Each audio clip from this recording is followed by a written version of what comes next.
엑시노스 2100 키노트에서 지금까지 이런 엑시노스는 없었다, 이런 식으로 호언장담을 했는데 진짜 이런 엑시노스는 정말 간만이에요. 입이라도 털지를 말든가. 이거는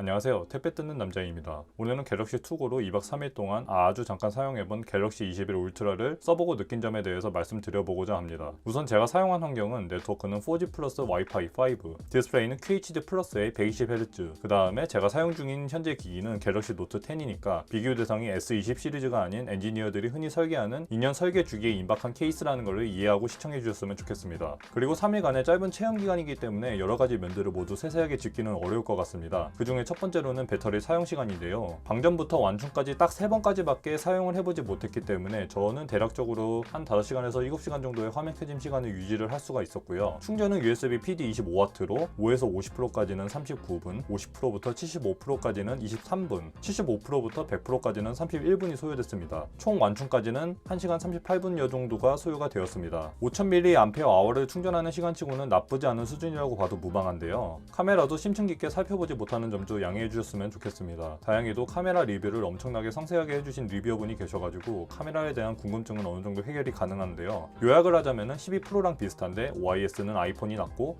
망원은 갤럭시가 더 낫다라는 중론이 나옵니다. 또한 몇 장 주야간을 촬영을 해본 결과 아직도 고스트 현상이 많이 개선되지 않은 점을 볼 수가 있었습니다. 스피커도 짤막한 비교 영상을 남겨보도록 하겠습니다.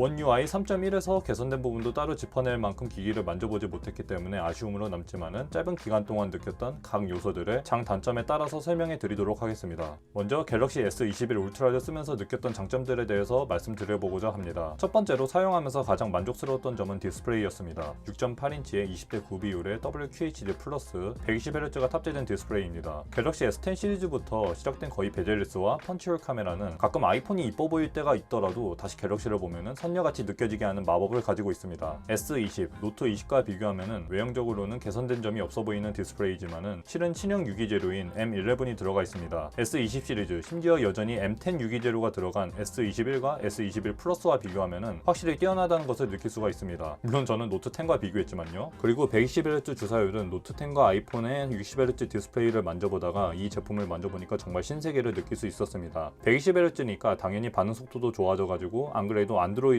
아이폰의 터치감을 많이 예전부터 쫓아왔다고 생각을 했었는데 이젠 아이패드 프로와도 차이를 거의 못 느낄 정도로 부드러운 화면과 즉각적인 터치감을 보여주는 것이 아주 대만족이었습니다. 이거를 쓰다가 다시 60Hz 디스플레이를 쓰니까 역체감이 너무 확실하게 느껴졌습니다. 두 번째로는 진동 햅틱 모터였는데요. 진동 모터가 노트 10에 비해서 굉장히 세밀해졌습니다. 물론 여전히 아이폰에 비해서는 진동 모터 크기가 조금 작은 듯한 뇌피셜이 느껴지지만은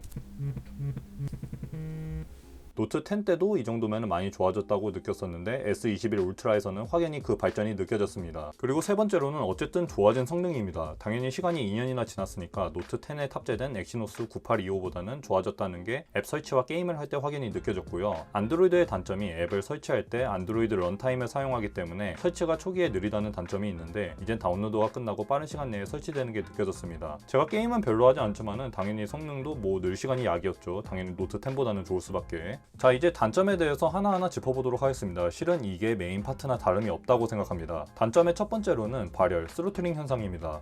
X1 빅코어 1개, A77 미드 트리플 코어, A55 쿼드 리럴 코어로 돌아가는 방식의 칩셋인데 매우 뜨겁습니다. 범인이 ARM X1 코어인지는 몰라도 삼성 5나노인지는 몰라도 정말 뜨겁습니다. 물론 모든 기계들이 장시간의 게임 및 업데이트 혹은 여러가지 연산 작업을 돌리게 되면은 당연히 기계의 온도가 47도를 찍을 수밖에 없고 어떻게 보면은 같은 칩셋을 탑재한 타종들 간의 기기들을 비교했을 때 온도의 고점이 3에서 5도 정도 차이 나는 것은 새삼스럽지 않은 현상이기는 합니다. 문제는 이 기기가 온도의 저점이 매우 높아요. 즉 연산이 많은 작업을 하지 않더라도 웹서핑, 유튜브를 10분에서 15분 이상 돌리게 되면 발열이 나기 시작합니다. 열을 순식간에 받기 시작하는 게 손에서 느껴질 정도로 쉽게 흥분하는 친구입니다. 발열 분포 느낌도 S21 울트라는 디스플레이 기준 좌상단 발열이 가장 높기 때문에 왼손으로 스마트폰을 쥐시는 분들일수록 더 쉽게 느끼실 수 있을 것 같습니다. 갤럭시 S21 S21 울트라의 경우 지금 가장 큰 문제로 이슈가 되는 게 스로틀링 문제입니다. 벤치마크 루프가 10회를 초과를 하게 될 경우 스로틀링이 걸리기 시작하면서 이전의 점수인 3570점대에서 3140점대로 13%가 넘는 성능이 하락하게 됩니다. 즉 스냅 865와 비슷한 성능이 되어버린다는 거죠. 이보다 한참을 더 스트레스를 주게 될 경우 온도가 48도 이상으로 올라오게 되면서 2520점대로 대략 30% 정도의 성능이 하락하게 됩니다.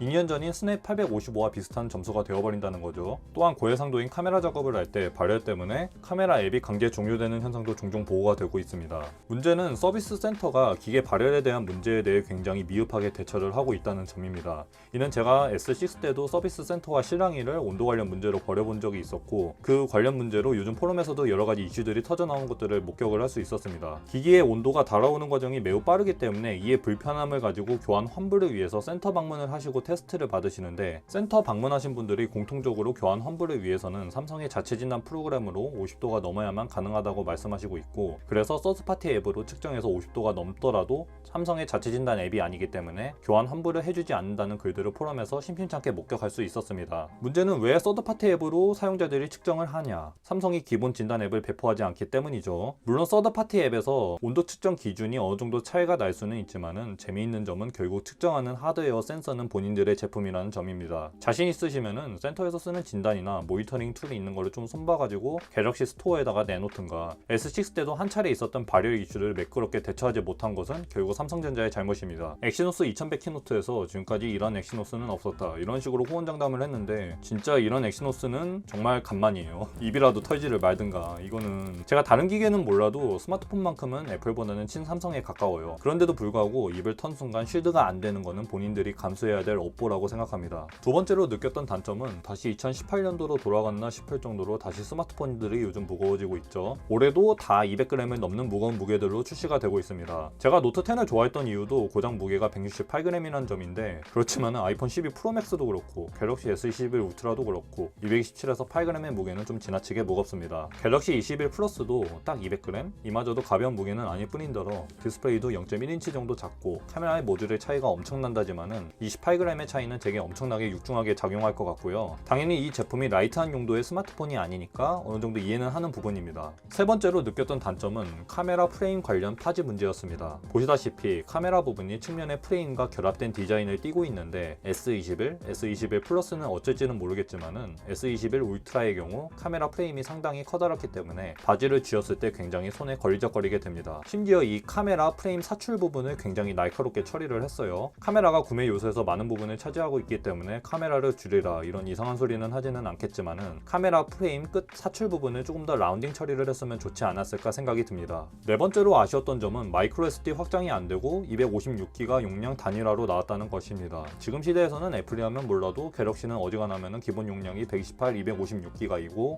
이번 S21 시리즈도 256기가 용량 일원화로 나왔으니까 물론 울트라는 512기가 모델도 있기는 해요. 많이 비판할 생각은 없어요. 그러니까 그래도 외장 마이크로 SD가 안 된다는 거는 확장의 문제이기도 하고 편의성에서 매우 떨어지기 때문에 아쉬운 점으로 작용하고 있습니다. 다섯 번째로 아쉬웠던 거는 상대적으로 떨어지는 UI 마감이었어요. 제 눈에는 유독 거슬렸던 점이 이 마감 처리 부분이었는데요. 이번 아이폰에서도 가끔 봤던 건데 방수 시링 처리인지는 혹은 내부 셀로판 처리인지는 몰라도 기기와 유리 접합부가 균일하지 못하게 보입니다. 다행히 손으로 느껴지는 부분이라든가 사용하면서 문제가 됐던 부분은 아니고 또 이 기기가 투고 기기라 그럴 수도 있는데 분명 노트 10 때는 보지 못했던 현상입니다. 제가 손으로 짚는 이 부분을 빛으로 비추어 보게 되면은 균일하게 보이는 게 아니라 빛 반사되는 것들이 다 다르게 보이죠. 또 이상하게 틈새에다가 손톱을 끼워 넣게 되면은 아무런 것도 느껴지지 않아요. 뭐 우두투투거리거나 그러지 않다는 말이죠. 어쨌든 정가 145만 2천원의 기계에서는 보지 않았으면 하는 현상입니다. 여섯 번째로는 버그들이었는데요. 말리칩이 문제인지 소프트웨어 문제인지는 모르겠는데 유독 게임이나 벤치마크 툴을 실행을 할 때 버그를 심심치 않게 찾아볼 수 있었습니다. 요즘은 폰 게임을 하지 않아서 제가 테스트 겸 TFT를 다시 깔아봤는데 고스트 고정 터치가 되어가지고 체크말을 이동하려고 끌면은 줌인 줌아웃이 된다던가 3D 마크를 돌리게 될 경우 스크린샷을 보시다시피 안쪽에 안쪽에 네모가 생기고 거기에 깨진 그래픽 쪼가리 등이 모여있는 등, 그리고 또 벤치마크를 돌렸을 때 화면 물결 현상이라고 해야 되나, 아무튼 계속 같은 부분에서 반복이 됐었어요. 이런 등의 간간한 버그들을 볼 수 있었습니다. 뭐 소프트웨어 버그야 뭐 시간이 지나면 해결해 줄 테니까 그렇게까지 저는 신경 쓰이는 부분은 아니지만요.